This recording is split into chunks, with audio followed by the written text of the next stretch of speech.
राहुल गांधी ने चुनाव आयोग को खुल्लम खुल्ला चैलेंज दे दिया है। चैलेंज बहुत बड़ा बयान है, क्योंकि ना सिर्फ राहुल गांधी ने चुनाव आयोग को खुल्लम खुल्ला चैलेंज दिया है, बल्कि चुनाव आयोग के बयान को लेकर उसे बकवास तक कह दिया है। लेकिन एक और बड़ी खबर, चुनाव आयोग क्या अपने ही बयान पर फंस गया है? दिखाएंगे आपको, लेकिन पहले राहुल गांधी का बयान सुनाएंगे, जिसमें राहुल गांधी बेहद आक्रामक दिखाई दे रहे हैं और दावा यह तक किया जा रहा है कि उनके पास सबूत है कि कैसे कर्नाटक में वोटों की चोरी हुई और कैसे चुनाव आयोग ने बेईमानी करके, जी हां, बेईमानी की बात कर रहे हैं, 100% सबूत होने का दावा राहुल गांधी कर रहे हैं। क्या कुछ कहा राहुल गांधी ने, पहले बयान सुनिएगा, फिर आपको बताएंगे कि राहुल गांधी का यह बयान सिर्फ हवाई नहीं है और क्यों राहुल गांधी का यह बयान अब पूरे देश में नया सियासी तूफान लेकर आने वाला है और कैसे चुनाव आयोग की राहुल गांधी के इस बयान के बाद हवाइयां उड़ गई हैं। क्योंकि राहुल प्रमाण सबूत देने की बात कर रहे हैं, सबूत की बात कर रहे हैं। पहले बयान सुनिए, फिर राहुल गांधी के बयान के बाद अब कैसे चुनाव आयोग बैकफुट पर आ चुका है वो भी आपको दिखाएंगे। लेकिन पहले राहुल का यह बयान। Election commission is not functioning as the Election Commission of India. Today they made some statement. This is complete nonsense, right? The fact of the matter is that Election Commission is not doing its job. Now we have concrete 100% proof of Election Commission allowing cheating in a seat in Karnataka. Not 90%. When we decide to show it to you, it is 100% proof. Rahul के इस बयान से साफ है कि कुछ तो सबूत राहुल गांधी के पास है, तभी तो वो बार बार दावा कर रहे हैं, चैलेंज कर रहे हैं कि हमारे पास 100% ठोस सबूत है कि चुनाव आयोग ने कर्नाटक में एक सीट पर बेईमानी कर दी। राहुल कह रहे हैं कि हमारे पास 100% प्रूफ है, हमने सिर्फ एक निर्वाचन क्षेत्र को देखा और हमें सबूत मिल गए। और यहां पर एक बड़ी बात और, कि मुझे पूरी तरह से विश्वास है कि सीट दर सीट इस तरह का ड्रामा किया गया है। कौन कह रहा है? राहुल कह रहे हैं कि हजारों की संख्या में ऐसे नए वोटर्स को जोड़ दिया गया है जिनकी उम्र 40 से 60 साल के बीच है।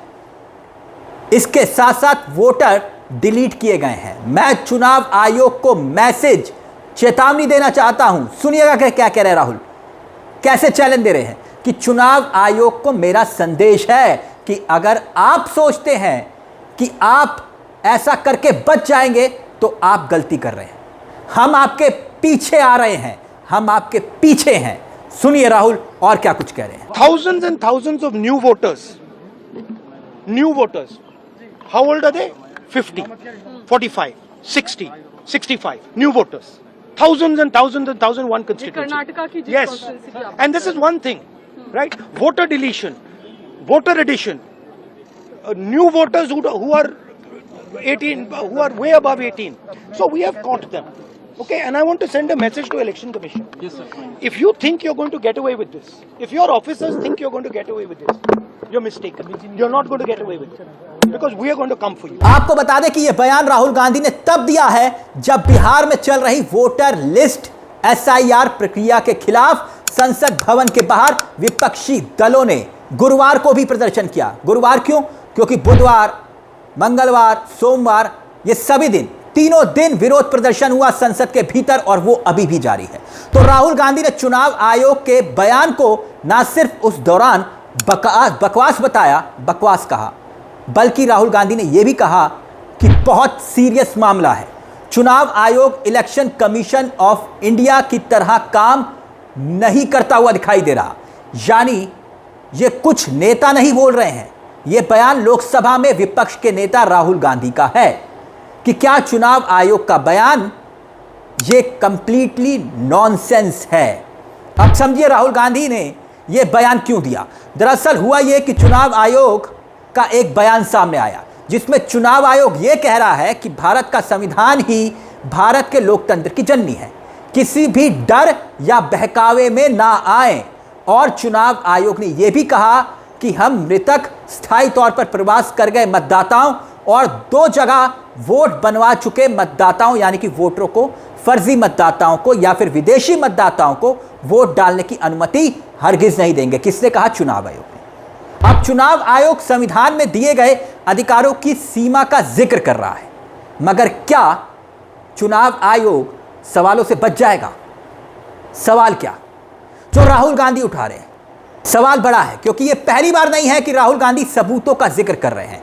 और जब विपक्ष ने संसद में चुनाव आयोग से संबंधित मुद्दे पर बहस की मांग की, तो सत्ता पक्ष यानी कि भारतीय जनता पार्टी मतलब मोदी सरकार यह कहकर इसे टाल देती है कि चुनाव आयोग एक स्वतंत्र संस्था है। इस बार भी ऐसा ही हुआ ना। और संसद में अब चर्चा नहीं हो सकती। कौन कह रहा है? सरकार कह रही है कि स्वतंत्र संस्था है। तो फिर अगर मोदी सरकार यही तर्क दे रही है कि स्वतंत्र संस्था है, तो फिर उसे साफ करना चाहिए कि जब विपक्ष चुनाव आयोग में किसी दस्तावेज या जानकारी की मांग करता है, जैसे राहुल गांधी कर रहे हैं, और आयोग अगर वो जानकारी या दस्तावेज नहीं देता है, तो फिर विपक्ष किसके पास जाए? कहां जाए विपक्ष? क्या यह सवाल नहीं बनता? और जब चुनाव आयोग खुद को स्वतंत्र बताकर जवाब देने से बचता है, जैसे कि राहुल गांधी के मामले में हो रहा है, जैसे कि अब हो रहा है, और सरकार संसद में चर्चा कराने से इनकार कर देती है, तो इसका मतलब क्या हुआ? क्या इसका मतलब यह नहीं होता कि ना सरकार और ना ही चुनाव आयोग लोकतंत्र के प्रति अपनी जवाबदेही और जिम्मेदारी को निभा रहा है, जो सवाल राहुल गांधी उठा रहे हैं? तो ऐसी स्थिति में क्या ये सवाल गंभीर नहीं हो जाते? क्या स्वतंत्र शब्द जवाबदेही से मुक्ति का जरिया बन गया है क्या? क्योंकि अगर कोई संस्था स्वतंत्र है, तो उसका मतलब यह नहीं है कि जनता, संसद या विपक्ष के प्रति उसकी कोई जवाबदेही और जिम्मेदारी नहीं बनती। अगर राहुल गांधी महाराष्ट्र चुनाव से लेकर, याद करिए, महाराष्ट्र चुनाव से लेकर हरियाणा चुनाव तक के वक्त से लगातार वोटिंग लिस्ट की मांग कर रहे हैं, कागजों की मांग कर रहे हैं, तो क्या चुनाव आयोग को यह जानकारी नहीं देनी चाहिए? वैसे इसका जवाब तो सिर्फ मोदी सरकार को ही देना चाहिए। जानते हैं क्यों? क्योंकि चुनाव आयोग के भीतर मुख्य चुनाव आयुक्त की नियुक्ति, चयन कौन करता है? सरकार के बहुमत से होता है। और जब चुनाव आयोग को स्वतंत्र संस्था कहकर संसद में चर्चा से बचा जा सकता है, इनकार किया जा सकता है, तो फिर आयोग विपक्ष को जरूरी दस्तावेज क्यों नहीं दे सकता? आयोग क्यों नहीं दे सकता? तो क्या यह लोकतंत्र के लिए गंभीर सवाल नहीं है जो राहुल गांधी उठा रहे हैं? अगर आयुक्त के चयन में मोदी सरकार की भूमिका है, तो जवाबदेही से क्यों पीछे हट रही है मोदी सरकार? और राहुल गांधी वही कर रहे हैं, चुनाव आयोग को उसकी जिम्मेदारी का एहसास करवा रहे हैं और निशाना मोदी सरकार पर लगा रहे हैं। क्योंकि अब तो विपक्ष सिर्फ विरोध नहीं जता रहा है, विरोध जताने के लिए विरोध नहीं हो रहा है, समूचा विपक्ष, तस्वीरों में भी आप देख सकते हैं, यहां बात सिर्फ कांग्रेस की नहीं है, समूचे विपक्ष की है। एसआईआर की प्रक्रिया पर शक और संदेह है, तभी तो तेजस्वी ये तक कह रहे हैं, तेजस्वी यादव, आरजेडी के चेहरे, कि हम बिहार चुनाव में चुनाव का बहिष्कार तक कर सकते हैं, समूचा विपक्ष। मगर यहां जो बात राहुल गांधी कह रहे हैं सबूतों के साथ कि मेरे पास 100% सबूत है कि वोट चोरी हुई है, मगर चलते चलते सवाल आपसे कि जब इतने सवाल हैं, तो फिर मुख्य चुनाव आयुक्त ने अभी तक कोई प्रेस कॉन्फ्रेंस क्यों नहीं की? क्या वो खुद को मोदी जी समझ रहे हैं या मोदी जी से बढ़कर समझ रहे हैं? क्योंकि 11 सालों में एक भी प्रेस कॉन्फ्रेंस तो देश के प्रधानमंत्री ने भी नहीं की। इस मुद्दे पर आपकी क्या राय है कि क्या राहुल गांधी के चैलेंज को इस बार कम से कम चुनाव आयोग कबूल करेगा?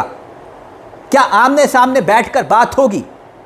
क्या राहुल गांधी को चुनाव आयोग बुलाएगा और एक टेबल पर कहेगा कि आप प्रूफ रखिए, ताकि देश भी जान पाए कि सच कौन बोल रहा है? क्योंकि राहुल गांधी 100% प्रमाण होने की बात कर रहे हैं, यानी खुल्लम खुल्ला चैलेंज। इस मुद्दे पर अपनी राय दोस्तों हमें जरूर रखिएगा, ताकि आपकी राय को हम अपनी चर्चा में भी शामिल कर पाएं। मुझे तिलक चावला को दीजिए इजाजत। नमस्कार, जय हिंद, जय भारत।